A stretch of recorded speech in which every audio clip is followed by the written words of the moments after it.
인터넷 속 화제 뉴스 만나보시죠. 뉴스 큐클릭입니다. 일과 육아를 병행하는 워킹맘에게 3월은 잔인한 달인데요. 특히 아이를 올해 초등학교에 보낸 워킹맘의 경우 말 그대로 전쟁입니다. 학교 급식 당번과 교통공사, 담임과의 상담까지 육아와 직장을 병행하기가 쉽지 않은데요. 그래서일까요? 초등 입학 연령인 만 6세에서 7세 자녀를 둔 육아휴직자는 2014년 4,800명에서 지난해 6,200명으로 30% 가까이 늘었습니다. 실제로 한국은 여성이 일하기 가장 힘든 나라로 꼽힙니다. OECD와 한국노동연구원에 따르면 14세 이하 자녀를 둔 기혼 여성의 고용률은 60%로 관련 통계가 있는 OECD 27개 국가 중 20위고요. 특히 만 3세에서 5세 자녀를 둔 여성의 고용률은 꼴찌를 기록했습니다.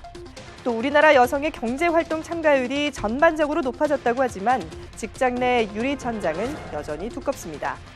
이코노미스트가 발표한 유리천장 지수에서도 우리나라는 25점으로 OECD 조사 대상 29개국 가운데 최하위였습니다. 실제 한국의 500대 기업 임원 가운데 여성은 2.3%에 불과하고요. 여성 임원이 아예 없는 기업도 238곳이나 됩니다. 오늘은 유엔이 여성 인권 증진과 차별 종식을 위해 공식 지정한 세계 여성의 날인데요. 여성들이 일터에 계속 남아 일과 가정을 양립할 수 있는 사회적인 환경과 문화는 언제쯤 자리 잡을까요?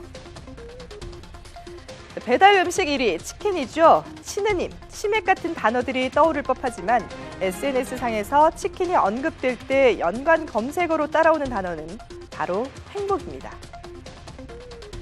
빅데이터 분석업체 다음소프트가 지난 2011년부터 최근까지 SNS에서 언급된 치킨과 행복이란 단어를 분석해봤더니 희한하게도 치킨에 대한 언급량이 늘어날 때 행복하다, 기쁘다, 사랑한다, 즐겁다처럼 행복 관련 감성어의 언급도 늘어났습니다.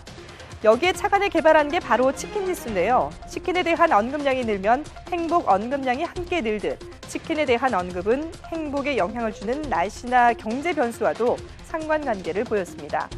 실제로 지난 1월 치킨 지수가 가장 높았던 날은 3일, 연휴의 마지막 날이자 프리미어리그 경기가 이어진 날입니다. 치킨 지수가 최저를 기록한 19일은 아침 최저 기온이 영하 20도까지 떨어지며 한파주의보가 내려진 날입니다. 또 증시가 폭락했던 지난 4일, 치킨 지수 역시 뚝 떨어졌습니다.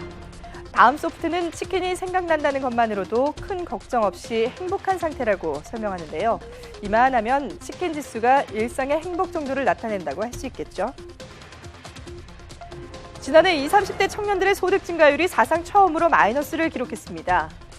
2011년 이후 꾸준히 증가세를 보인 20, 30대 소득 증가율은 2014년 그 증가폭이 확 줄더니 급기야 지난해 감소세로 돌아선 겁니다. 하지만 나머지 연령대 가구의 소득은 모두 증가세를 보이면서 청년층과 중장년층 가구의 소득 격차는 갈수록 커지고 있는데요. 20, 30대 가계 소득 감소의 주 원인으로는 청년 실업을 꼽을 수 있습니다.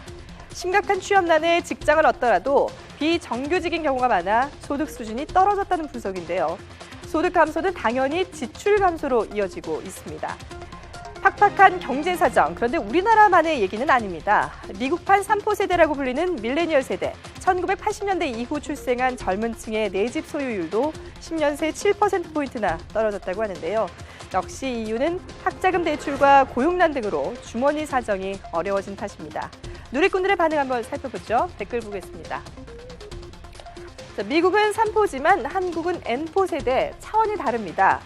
일자리 구하기 너무 힘드네요. 비정규직은 사람 취급도 안 해주고 한국 전체 남자 인구 중 20% 정도 집이 있다는데 대출이겠죠? 라는 댓글들이 이어졌습니다.